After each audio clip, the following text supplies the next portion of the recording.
kegiatan yang diawali. Ketua DPRD Kota Semarang, Mas Kadar Usman, Sarjana Ekonomi. Kalau bisa kita laksanakan di tahun 2021. Harapan kami bahwa semangat musrembang yang sudah dilakukan tingkat bawah tetap seperti ini. Mudah.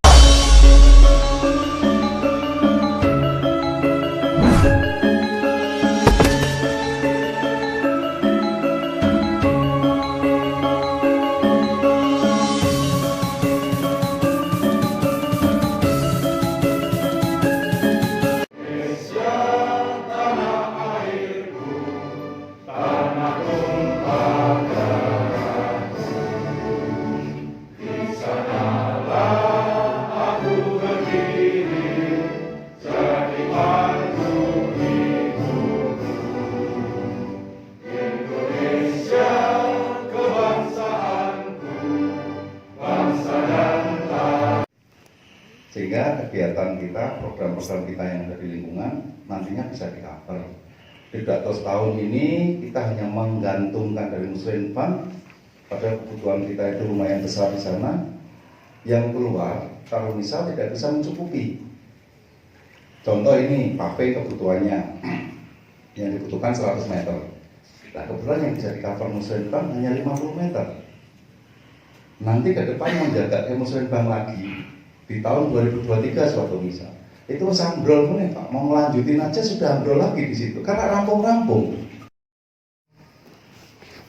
Ibu dan Bapak Lurah di wilayah Kecamatan Semarang Utara, Ketua LPNK, Ketua PKK Kecamatan dan juga Kelurahan, barangkali ada yang hadir, Bapak dan Ibu pengurus kelembagaan, mungkin RT, RW, termasuk di dalamnya LPNK Kelurahan, teman-teman OPD atau yang mewakili, yang saya hormati dan seluruh hadirin. Oh ya, adik-adik Karang Taruna, terima kasih yang saya hormati dan saya banggakan. Izinkan saya membacakan sambutan Wali Kota dalam Musyawarah Perencanaan Pembangunan atau kita kenal dengan Musrembang di tingkat kecamatan, khususnya di Semarang Utara. Secara lengkap saya akan bacakan. Assalamualaikum warahmatullahi wabarakatuh. Salam damai, salam sejahtera buat kita semuanya. Alhamdulillahirrabbilalamin. Hari ini kita dapat hadir bersilaturahmi guna mengikuti musyawarah perencanaan pembangunan atau Musrembang di tingkat kecamatan. Hadirin yang berbahagia, tahun ini merupakan tahun kedua di mana kita semua menghadapi situasi yang sulit karena pandemi COVID-19. Namun, di tengah keterbatasan ini, tentu kita harus tetap bergerak untuk memberikan yang terbaik bagi kota kita tercinta, Kota Semarang. Forum Musrembang ini tetap dilaksanakan sebagai salah satu sarana masyarakat untuk berpartisipasi secara langsung dalam memberikan aspirasi, masukan, ide, gagasan untuk meningkatkan kualitas pembangunan di Kota Semarang. Bapak Ibu sekalian, sejak tahun 2015 pemerintah kota telah mengalokasikan anggaran khusus untuk fasilitas Musrembang di tingkat kelurahan maupun tingkat kecamatan. Khusus pengalokasian anggaran Musrembang di tingkat kelurahan, kita memberikan porsi yang berbeda di tiap kelurahan dengan mempertimbangkan cakupan wilayah, jumlah RT RW, kondisi sarpras lingkungan, serta jumlah warga yang kurang mampu yang berada di kelurahan tersebut. Alokasi merupakan bagian komitmen pemerintah kota untuk melaksanakan percepatan pembangunan wilayah, sekaligus bentuk akomodasi terhadap usulan perencanaan dari bawah yang sering kita sebut dengan bottom up. Dengan adanya alokasi anggaran tersebut, usulan Bapak Ibu yang telah disepakati bersama Pelaksanaannya dapat dipastikan akan sesuai dengan anggaran dan ketentuan yang telah ditetapkan. Sedulur-sedulur sekalian, dalam pelaksanaan Musrenbang RKPD tahun 2022 terdapat beberapa substansi baru sebagai penyesuaian terhadap situasi pandemi 19 dan dinamika yang terjadi di Kota Semarang. Yang pertama, pola musrenbangnya dilaksanakan secara blended atau yang menyebut mixed method, metodenya campuran. Tapi kebetulan kali ini kita secara offline ya. Tadi di Tugu gabungan antara online dan offline. Kemudian dalam proses musrenbang kali ini ada juga pramusrenbang perempuan dan anak yang secara khusus membahas usulan pemberdayaan perempuan dan anak. Diharapkan dengan adanya forum itu, sedulur-sedulur kita khususnya perempuan dan anak dapat menyalurkan aspirasi dan usulan pembangunan dengan lebih tepat sasaran. Selanjutnya, seluruh anggaran untuk fasilitasi musrenbang kelurahan baik fisik maupun non fisik sepenuhnya dilaksanakan oleh lurah. Lurah menjadi kuasa pengguna anggaran. Artinya perencanaan, pelaksanaan, dan pertanggungjawaban terhadap kegiatan menjadi ranah lurah. Dengan demikian diharapkan rentang kendali pelaksanaan kegiatan lebih pendek dan ini akan mempercepat proses pembangunan dan mudah untuk dicapai. Hadirin yang saya hormati, mari kita gunakan sebaik-baiknya momen yang berbahagia ini untuk memberikan usulan pembangunan maupun perbaikan wilayah di lokasi panjenengan masing-masing sebagai perwujudan yang nyata dalam konsep bergerak bersama. Untuk itu, dalam mewujudkan Semarang, konsep bergerak bersama mendorong Semarang semakin indah. Namun, jika forum ini masih dirasa belum cukup, Bapak Ibu juga dapat menyampaikan usulan melalui saluran yang lain. Tadi Pak Ketua Dewan menyampaikan lewat Pokir, beliau punya anggaran banyak, saya tahu, tapi saya nggak berani nyebutkan. Bapak Ibu mendekat aja. Nanti kalau ada yang lewat musrenbang, yang lain ada yang lain, gandengkan jalannya dari ujung sampai ujung jadi. Ya gitu. Itu Pak Ketua ya. Ini tak iling-iling terus sih. Biasanya ada bahkan saya lapor Pak Ketua. Pak Ketua gimana? Oh siap gitu. Tapi juga bisa melalui lapor handy, melalui SMS, melalui media sosial, Twitter, Instagram, Facebook, maupun dengan melakukan audiensi. Jadi bukan hanya Pak Ketua, Pak Wali juga boleh secara formal maupun informal di kantor kami. Demikian yang dapat saya sampaikan. Selamat bermusyawarah. Mudah-mudahan kegiatan hari ini diberikan kelancaran, mendatangkan manfaat bagi seluruh warga di Semarang Utara, di wilayah kecamatan, dan juga bagi pemerintah, serta untuk kita semua, dan demi Semarang tercinta. Demikian yang dapat saya sampaikan. Matur nuwun. Wassalamualaikum warahmatullahi wabarakatuh. Wali Kota Semarang, Haji Hendrar Haji SEMM. Demikian secara lengkap saya bacakan. Saya hanya nambah satu saja. Mas Bambang yang pangapunten, saya lupa nyebut tadi. Mas Bambang sudah matur nuwun. Dan teman-teman delegasi semua ya yang telah hadir. Saya nambahi satu karena khususnya di Semarang Utara kita terus berupaya, utamanya adalah menciptakan suasana kondusif. Tadi jam 1:30 ya, saya mengikuti lomba penghargaan pembangunan daerah masuk pada seleksi tingkat nasional. Jadi Semarang sudah juara 1 provinsi ya. Tadi 1:30 saya mengikuti, hampir 3:30 tadi baru selesai. Kami dinilai 7 pakar dari Bappenas yang mengendalikan, kami Bapeda Kota Semarang yang menyampaikan dan tanya jawab. Pertanyaannya berkisar juga yang berkait dengan ini. Maka saya titip dikomunikasikan dengan baik, dirembuk dengan baik, pilih skala prioritas yang baik. Nanti secara online lurah Pak Camat ya, kami yang di Bapeda kami pun juga akan bisa memonitor. Jadi usulan-usulan Bapak Ibu akan masuk di long list kami di Bapeda Kota, sehingga kami tahu pasti nanti kita akan menata dengan teman-teman kita di OPD. Semarang Utara kita perlu berjuang banyak, tapi yakinlah ke depan kita akan semakin lebih baik. Demikian nyun pangapunten, kalau ada kekurangan saya akhiri. Billahi taufiq wal hidayah. Assalamualaikum warahmatullahi wabarakatuh.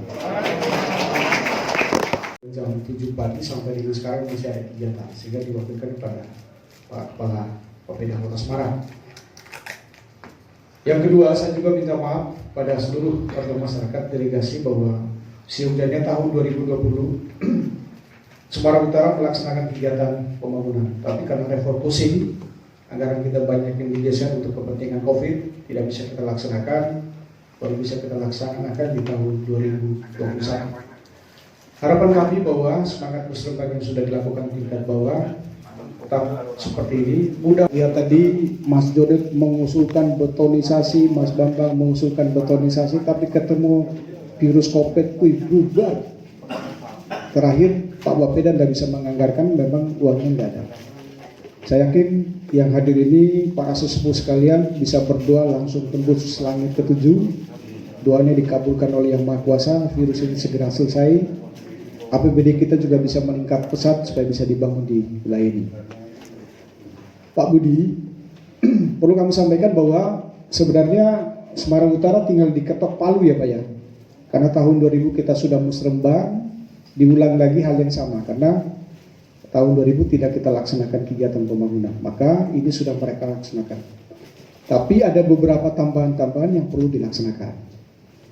Para delegasi, para Pak Lurah, saya sampaikan bahwa kesempatan tadi yang disampaikan oleh Pak Ketua DPRD Kota Semarang, maka kita punya beberapa dewan di sini. Mungkin pada kesempatan ini sebelum pemaparan saya sampaikan,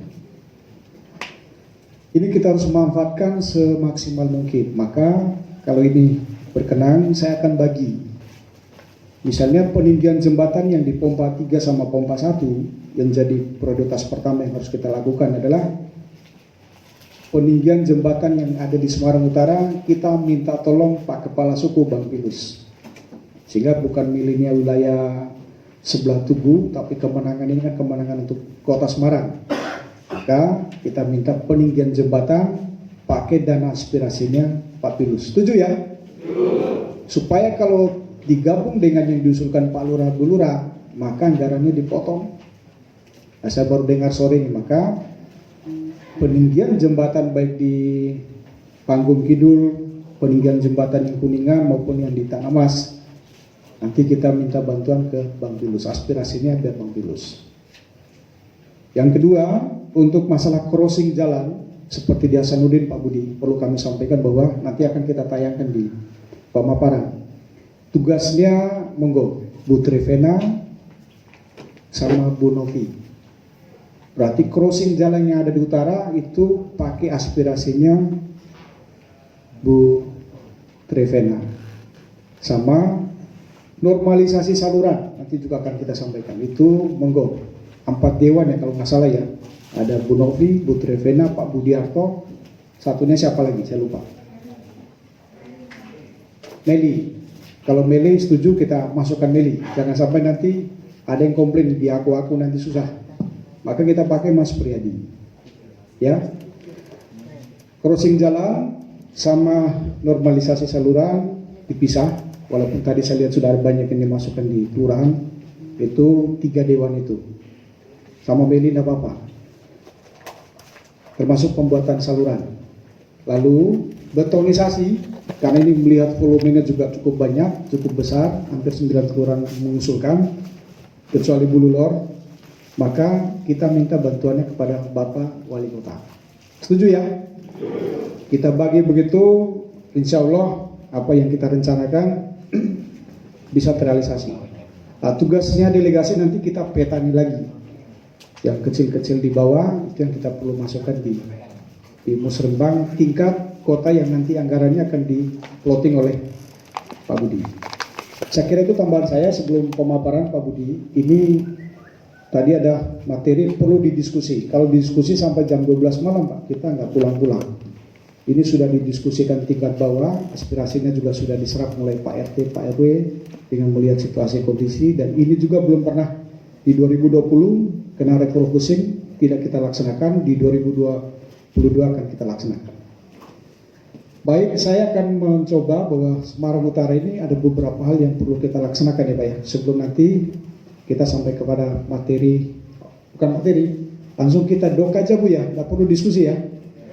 Kira-kira gambarannya Pak Delegasi apa toh yang mau dilaksanakan di tahun 2022. Salah satunya ini Pak. Ini rekapitulasi perkembangan Satpras yang akan dilaksanakan di tahun 2021 oleh Kecamatan Pasir Musrembang.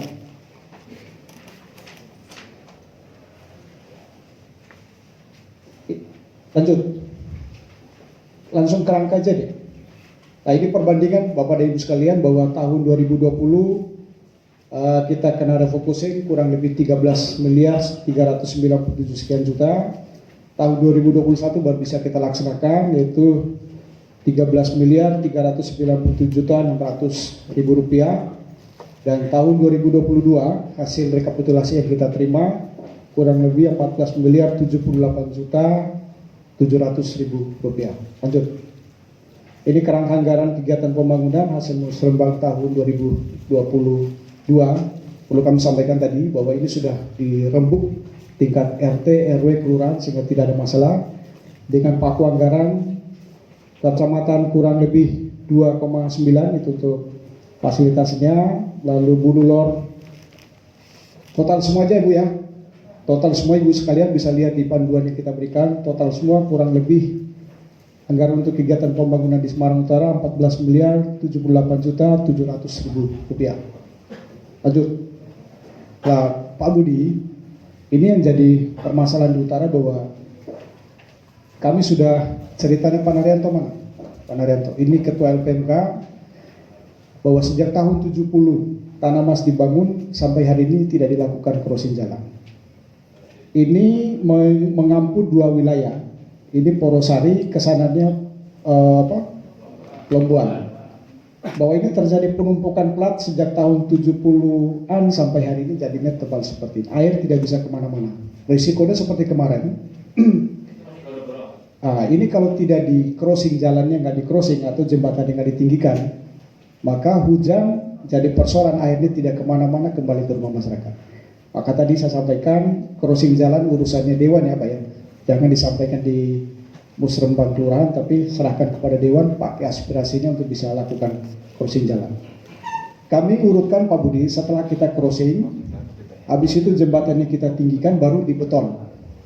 Kami pengalaman pahit di Jalan Tanggul Mas ini harusnya di crossing dulu, ditinggikan baru dibeton. Tapi yang jadi persoalan langsung dibeton Pak. Ditumpuk, airnya nggak kemana-mana. Belajar dari situ, kami punya ide sama-sama dengan tokoh masyarakat Pak Ketua LPMK, kita lakukan pertama crossing, yang kedua ditinggikan, yang ketiga baru di beton. Lanjut.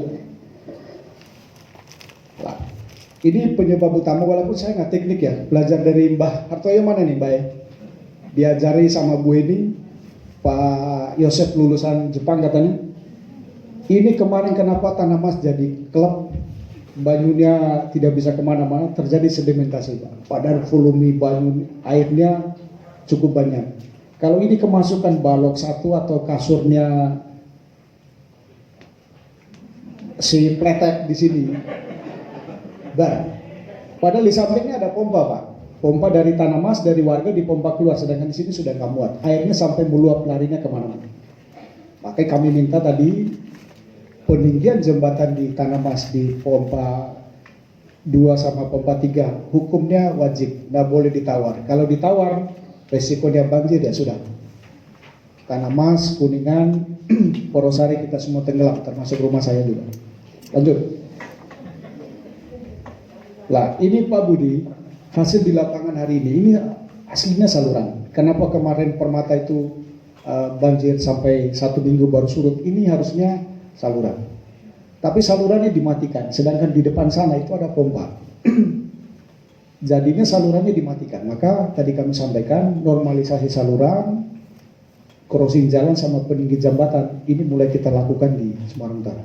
Tapi begitu hujan, airnya masuk ke saluran, disedot, sudah selesai.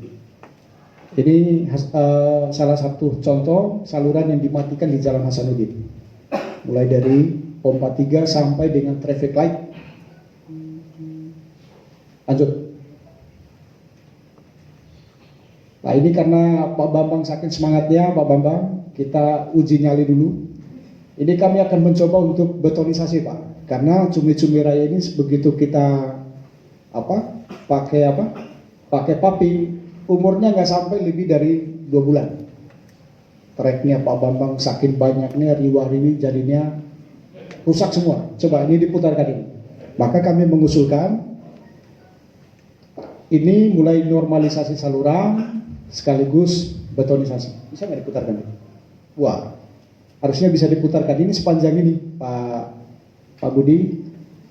Di betonisasi bukan resiko, akan membawa dampak yang cukup bagus. Satu, penataan lingkungan lebih rapi. Rumah yang tadinya kumuh sudah nggak ada, warga juga tidak mungkin semraut seperti ini, jalannya semakin lebar, harga tanah di situ juga semakin tinggi. Tadinya kota yang kumuh sudah minimal sudah bisa teratasi dengan betonisasi yang ada di Cumi-Cumi Raya. Lanjut. Nah, Pak Budi, perlu kami sampaikan bahwa ruang terbuka Semarang Utara itu sebenarnya masih banyak, tapi karena saya nggak tahu konsepnya di mana dulu, ini sudah disalahgunakan atau alih fungsi. PKL harusnya bongkar pasang, tapi mereka pada permanen. Resikonya kita tidak bisa lakukan pengurukan sedimentasi sampah di sini. Hujan, mereka yang buang sampah larinya ke kemana-mana. Maka ini kami usulkan sudah berapa kali. Ke depan ini kita bongkar semua Pak Budi, supaya normalisasi saluran ini bisa ke mana. Ini karena mengampuh Bulu Lor, mengampuh Panggung Kidul, mengampuh Tanah Mas. Begitu ini kita bongkar terjadi normalisasi sepanjang ini Pak. Nanti sedotnya lewat Bulu Drain. Nah ini rencananya kami buat apa? Buat taman. Kita usulkan di Musrembang pembuatan taman sepanjang ini supaya kelihatannya lebih bagus. Kebetulan di sela ini depan sini ada kelenteng Pak, kelenteng yang sangat tua juga sepanjang ini. Ini tamanisasi, yang ruang-ruang seperti ini daripada digunakan PKL nanti kita buat tamanisasi. Lalu pertanyaannya, kemana mereka PKL ini? Ini harusnya ditampilkan tadi. Lupa mungkin yang buat gambar ini. Mereka kita pindahkan di belakang kantor. Ini belakang kantor bisa muat kurang lebih 400 PKL Pak. Dengan ukuran 4x3 atau 3x3, sehingga diharapkan PKL Hasanuddin, PKL Brotojoyo, Tanah Mas, mereka bisa menempati ruangan yang sudah kita siapkan. Tamanisasi, lanjut. Nah, saya kemarin di komplain, mungkin ada orang yang iseng Pak Budi, bahwa pompa kita itu yang di Tanah Mas ada 6. Kalau 6 pada saat musim hujan semua, ceritanya Mbak Hartoyo itu jangan sampai dinyalakan. Dari pagi sampai malam sampai pagi lagi dinyalakan mesti jebol. Maka diatur 3 dulu, habis itu 3 lagi. Tapi ada yang mati Pak Budi. Untuk kemarin bisa di backup sama tokoh masyarakat, tidak diumbarkan, kita bisa kondisikan di bawah, ini mati. Pompa di bom lama. Ini milik warga, tapi sekarang warga bilang Pak kalau bisa serahkan ke pemerintah untuk ditangani. Kalau kemarin semua pompa di bom lama dan depannya pompa 3 ini semua bisa ditambah lagi nyala semua, maka kita kurang lebih mungkin 1 hari banjir, tapi setelah itu selesai. Tapi karena mesin mati, pompanya juga sudah lama, ceritanya juga ini swadaya murni masyarakat, maka ke depan kami minta untuk bisa diambil oleh PU, bisa untuk pengadaan baru kita ganti pompa-pompa itu. Lanjut. Nah ini saya terima kasih Pak Budi, Pak Benjamin nggak ada, nanti sampaikan kepada beliau. Ini hasil swadaya masyarakat P5 ini, Mbak Hartoyo selaku ketua, Mbak Sagiman, Bu Eni, biaya sendiri nggak tahu berapa ratus juta. Ini bocor semua Pak, sehingga harusnya airnya masuk ke sini, malah airnya lewat sini, sehingga utara hampir 1 minggu tenggelam. Resikonya air tidak di saluran, tapi saluran ini bocor, airnya tadi. Akhirnya warga, Pak Camat juga nggak urun 1 sen pun. Ini warga swadaya sendiri, mereka nutup sipel dengan masukkan karung, karung dalam dibalik ya, pasir dalam karung. Nah, terima kasih Pak PU, ini beliau Pak PU ini juga malam-malam jam 12 malam ketemu saya, alatnya langsung di drop. Kita untuk sementara antisipasinya seperti ini, ada sebagian tanah dan ada sebagian pasir. Untuk perbaikan sipel yang bocor Pak. Tapi ke depan kami usulkan di Musrembang ini bisa ditambali atau ditutup supaya musim yang akan datang hujan lagi posisi sudah aman. Lanjut. Demikian yang saya sampaikan Pak Bapak dan Ibu sekalian, tidak perlu kita diskusi. Nanti saya akan ketemu lagi Pak LPMK, kita susun lagi secara baik. Kira-kira apa yang kelewat, tak perlu kita bahas di sini supaya nanti pada saat disampaikan ke kota merupakan finalisasi hasil musrembang yang ada di tingkat kecamatan. Saya kira itu disampaikan, mungkin ada yang kurang berkenan, saya mohon maaf yang sebesar.